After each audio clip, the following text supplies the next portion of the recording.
friends, welcome to our YouTube channel PHU BCom Entrance with Shubh Academy। कैसे हैं आप सब? आई होप सभी अच्छे होंगे और इस महामारी के टाइम भी अपने पढ़ाई को कंटिन्यूसली कर रहे होंगे और हमारा भी यही प्रयास है कि आपकी पढ़ाई नहीं रुक पाए। इसलिए हम लोगों ने सभी PHU BCom aspirant, generally BCom BHU से ही नहीं, जितने भी यूनिवर्सिटीज़ बने हैं सभी बीकॉम यूनिवर्सिटीज़ की तैयारियां हम लोग ऑनलाइन प्लेटफॉर्म से प्रोवाइड करा रहे हैं, जो कि बिल्कुल फ्री ऑफ कॉस्ट। हाँ, आपने सही सुना, फ्री ऑफ कॉस्ट जी।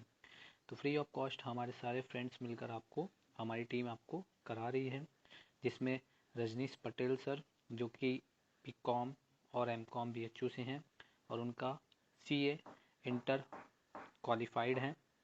हमारी मैम जो कि जसविंदर कौर हैं, उन्होंने बीकॉम BHU से भी फाइनल उनका चलने वाला है, ठीक है। और मैं शुभम जायसवाल, जिसका BHU बीकॉम से है और एमकॉम भी BHU से इस साल स्टार्ट हो रहा है। और इस साल मैंने एमकॉम में ओवरऑल BHU रैंक 8 और ओवरऑल इंडिया की जो रैंक है वो 38 पाई है। तो अगर मैं कर सकता हूँ तो आप लोग भी कर सकते हो यार। तो प्लीज़ हमारा सपोर्ट करें ताकि हम आपको अच्छा मटेरियल टाइमली प्रोवाइड कर सके और आपकी हेल्प कर सकें, ठीक है। अगर आपको मेरा पिछला वीडियो नहीं देखें तो प्लीज़ जाइए, आप वीडियो देखिएगा और उसको बताइएगा कमेंट सेक्शन में कि कैसा वीडियो है। और हमारे लिए सजेशन भी ज़रूर दे सकते हैं आप कि सर ऐसा नहीं, ऐसा होना चाहिए। तो बिल्कुल आपके सजेशन को भी एक्सेप्ट किया जाएगा, लेकिन जनरली आपके लिए हम बिल्कुल फ्री ऑफ कॉस्ट लाएँ। तो प्लीज़ अगर आप हमारे लिए एक हेल्प करना चाहते हो तो बस इतना ही हेल्प करिएगा कि आप हमारे चैनल को ज़्यादा से ज़्यादा शेयर करिए और लोगों को सब्सक्राइब करवाइए, ताकि उनको हम और भी हेल्प ईजिली कर सके, क्योंकि हम चाह रहे हैं कि ज़्यादा से ज़्यादा बच्चों का क्वालिफाई हो BHU, ठीक है। तो चलिए बिना टाइम वेस्ट किए आपको हम चलते हैं आज अपने टॉपिक पे। आज का हमारा टॉपिक है बिजनेस मैनेजमेंट का लेक्चर नंबर 2। स्टार्ट करते हैं आज के टॉपिक को। जो हमारा टॉपिक का आज का नाम है वो क्या है? इम्पोर्टेंस ऑफ मैनेजमेंट, ठीक है। चलिए, इसमें पहला टॉपिक जो हमारा है वो है achievement of group goals. Achievement of group goals का मतलब ये होता है कि जब भी हम किसी चीज़ का मैनेजमेंट करते हैं उसके लिए पहले ही हम टारगेट सेट करते हैं।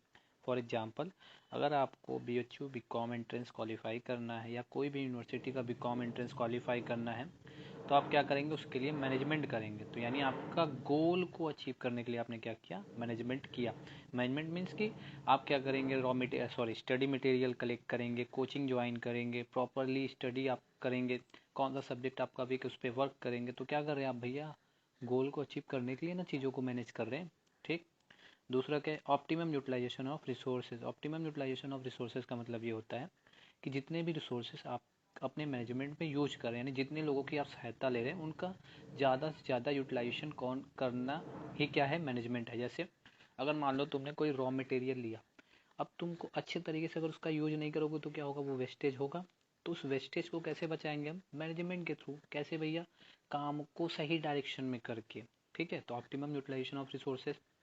थर्ड है fulfilment of social obligation. Fulfilment of social obligation का मतलब होता है कि अगर हम सोसाइटी में रह के वर्क करें तो सोसाइटी के लिए भी हमें कुछ करना होता है। तो वो हमारा कौन हेल्प करता है ये सारी चीज़ों को करने में? मैनेजमेंट। जैसे इसका एक एग्जांपल है, अगर तुमने कहीं कंपनी अपनी स्टैब्लिश की तो उस कंपनी में जो भी प्रोडक्शन का वर्क होगा, उस प्रोडक्शन के वर्क के लिए जितने भी तुम लेबर रखोगे उनको क्या करो? उस सोसाइटी के ही लोगों को रखो। तो ये कौन बताता है? मैनेजमेंट ही तो बताता है भैया कि वहीं के रॉ मटेरियल अगर आप परचेस करेंगे तो आपका कॉस्ट कम आएगा। इनडायरेक्टली वो क्या कर रहा है? सोशल ऑब्लिगेशन को कंप्लीट करवा रहा है। इकोनॉमिक ग्रोथ बिल्कुल ईजी है। इकोनॉमिक ग्रोथ मतलब कि अगर तुम मैनेजमेंट करते हो तो जो तुम्हारा कॉस्ट था प्रोडक्शन का वो कम आएगा, और जब तुम कम में प्रोडक्ट बनाओगे तो सस्ता माल बेचोगे, और सस्ता माल बेचोगे यानी इनडायरेक्टली मुनाफा तुम्हारा ज़्यादा होगा, और मुनाफा ज़्यादा होगा तो ओवरऑल पर कैपिटा इनकम तुम बढ़ाओगे, यानी इकोनॉमिक ग्रोथ होगा। स्टेबिलिटी यानी मैनेजमेंट से क्या होता है? जो ग्रोथ रेट होते हैं वो क्या होते हैं? स्टेबल होते हैं। यानी अगर तुम अच्छा मैनेजमेंट चल रहे हो तो तुम्हारा बिजनेस क्या होगा? प्रॉपर अच्छे से वर्क करेगा, यानी उसमें लॉस होने के या सफ़र करने के चांसेस कम होंगे। ह्यूमन डेवलपमेंट बिल्कुल मैनेजमेंट में किसका डेवलपमेंट होता है? ह्यूमन का, बिल्कुल। हम मैनेजमेंट किसका करते हैं भाई? आदमियों को तो ही करते हैं। एम्प्लॉय का मैनेजमेंट करते हो, स्टाफ का मैनेजमेंट करते हो, वर्कर्स का मैनेजमेंट करते हो, यानी ओवरऑल किसका मैनेजमेंट कर रहे हो? ह्यूमन का। इन ह्यूमन का तुम क्या कर रहे हो? डेवलपमेंट कर रहे हो। डेवलपमेंट मीन्स जैसे ट्रेनिंग हम लोग कराते हैं मैनेजमेंट के थ्रू, ठीक है, तो उससे क्या होता है? लोगों की स्किल डेवलप होती है, तो ह्यूमन डेवलपमेंट हुआ। लास्ट तुम्हारा meet the challenges of changes. Changes का मतलब यहाँ पर इन्वायरमेंट में जो चेंजेस आ रहे हैं उन चेंजेस को कम करना। जैसे भैया मार्केट में क्या हुआ, गवर्नमेंट ने नई टैक्स रेट लगा दी, अब उस टैक्स रेट को तुम कैसे बीट करोगे? उस टैक्स रेट को बीट करने के लिए तुम क्या करोगे? अपने कॉस्ट को थोड़ा कम करोगे, जिससे क्या वो टैक्स अब्जॉर्ब कर ले तुम्हारा प्रोडक्ट, ठीक है। तो ये हमारे सारे क्या थे? इंपॉर्टेंस ऑफ मैनेजमेंट थे 7, ठीक है। Achievement of group goal, optimum utilisation of resources, fulfilment of social obligation, economic growth, stability, human development and meets the challenge of changes. I hope ये सारे पॉइंट्स आपको क्लियर हुए होंगे। चलिए अब नेक्स्ट पॉइंट हम लोग चलते हैं, ऑब्जेक्टिव, ठीक है। ऑब्जेक्टिव में पहला ऑब्जेक्टिव मेरा क्या है? Organisational objective. ऑर्गेनाइजेशनल ऑब्जेक्टिव क्या होता है? ऑर्गेनाइजेशनल ऑब्जेक्टिव जनरली होता है बिजनेस का ऑब्जेक्टिव, यानी जिस मोटिव से तुमने बिजनेस किया है। देखो बोला गया यहाँ पर, organisational objective can be divided into survival, earning enough revenue to cover cost, profit to cover cost and risk, and growth to improve its future prospects. Organisational objective 3 parts में डिवाइड किया गया। पहला पार्ट क्या है? Survival, दूसरा part क्या है? Profit, और थर्ड पार्ट क्या है? ग्रोथ।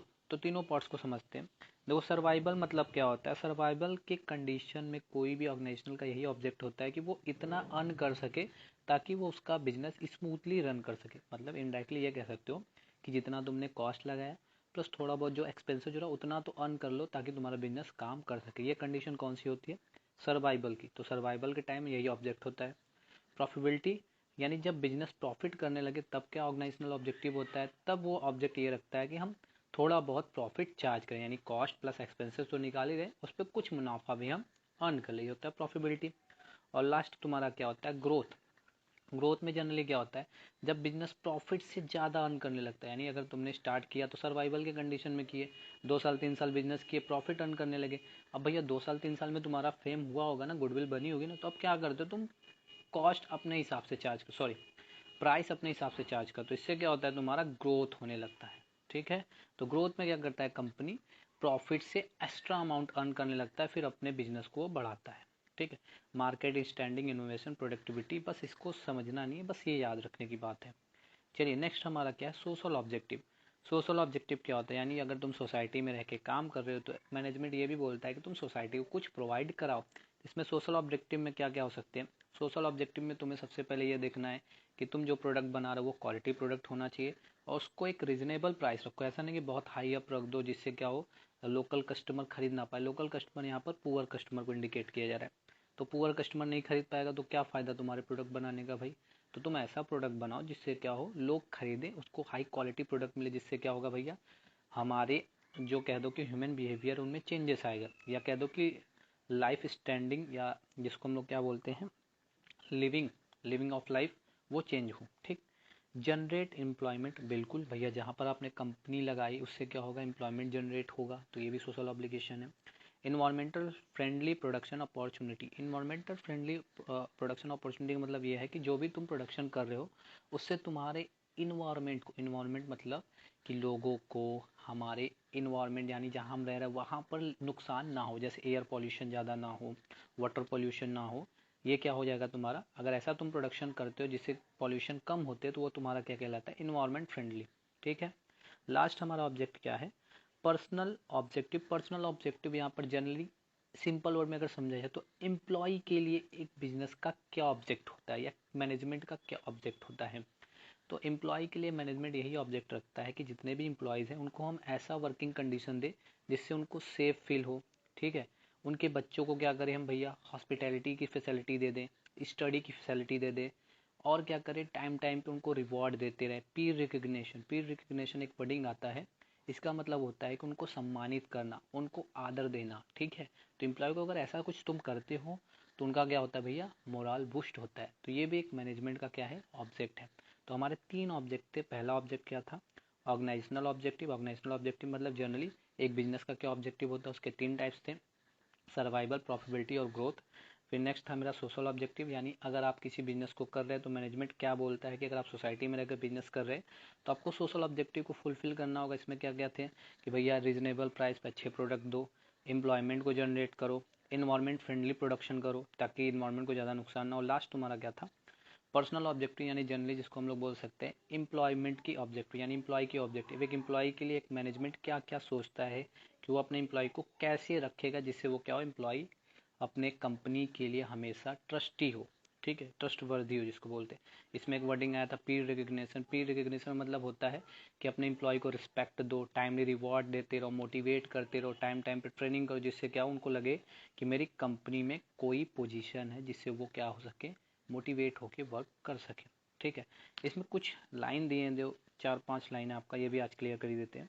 देखो मैनेजमेंट इज साइंस, ये क्वेश्चन डायरेक्टली पूछा था, आया था बीचू में हम लोग दे रहे थे, तो डायरेक्ट क्वेश्चन पूछ लिया कि मैनेजमेंट साइंस है, 4 ऑप्शन दे दिया था।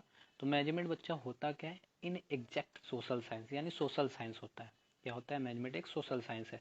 मैनेजमेंट आर्ट है, बिल्कुल आर्ट है। मैनेजमेंट प्रोफेशन है, नहीं मैनेजमेंट प्रोफेशन नहीं है लेकिन फ्यूचर में हो सकता है। Management is science and art, बिल्कुल मैनेजमेंट साइंस भी है और आर्ट भी है, ये तो क्लियर था भाई। चलो अब ये जो 3 बचा है, management in art, management in science and administration, start करते हैं आज के लास्ट टॉपिक को। पहला मेरा टॉपिक क्या है, management is art. An art is practical skill. It is way of doing things for getting desired result. For other, an art is practice based on perfection. It requires continuous practice over a long period of time.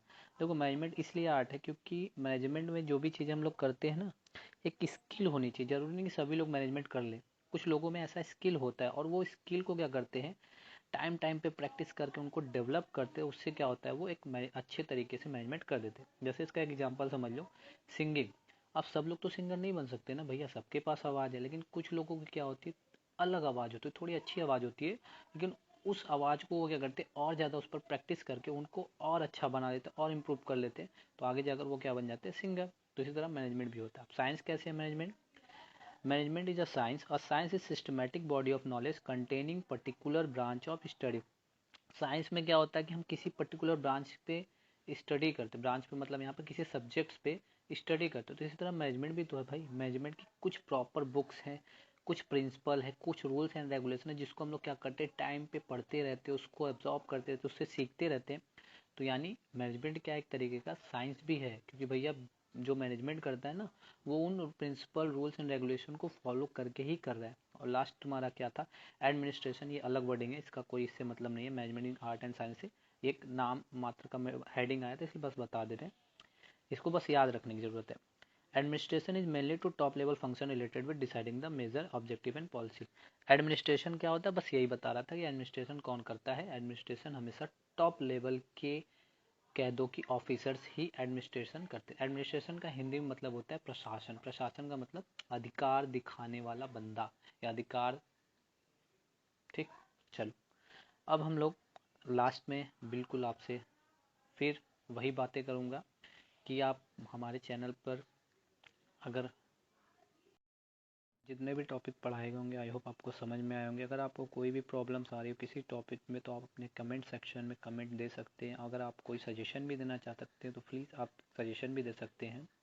और last में यही आपसे कहूँगा कि अगर आपको हमारे video पसंद आ रहे हैं तो प्लीज़ चैनल को सब्सक्राइब करिए और वीडियो को लाइक करिए और ज़्यादा से ज़्यादा शेयर करिए, जिससे क्या हो सके, सभी स्टूडेंट्स के हेल्प हो सके।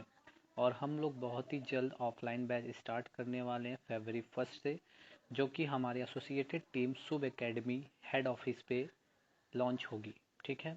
और अगर आप जो भी लोग इंटरेस्टेड हो तो प्लीज़ हमारे कॉन्टैक्ट नंबर पे कांटेक्ट कर सकते हैं, और आप उस कॉन्टैक्ट नंबर पे व्हाट्सएप भी अवेलेबल है तो आप व्हाट्सएप भी कर सकते हैं। और कोई भी इन्फॉर्मेशन चाहिए तो प्लीज़ आप व्हाट्सएप करके हमसे इन्फॉर्मेशन ले सकते हैं। और लास्ट में यही कहूँगा कि शुभ एकेडमी बस इतना ही करना चाहता है उन बच्चों के लिए जिनके पास प्रॉपर स्टडी मटेरियल नहीं पहुंच पा रहे हैं और प्रॉपर गाइडेंस नहीं मिल पा रहे, तो वो ज़रूर हमारे चैनल को जुड़े रहें। बस, थैंक यू।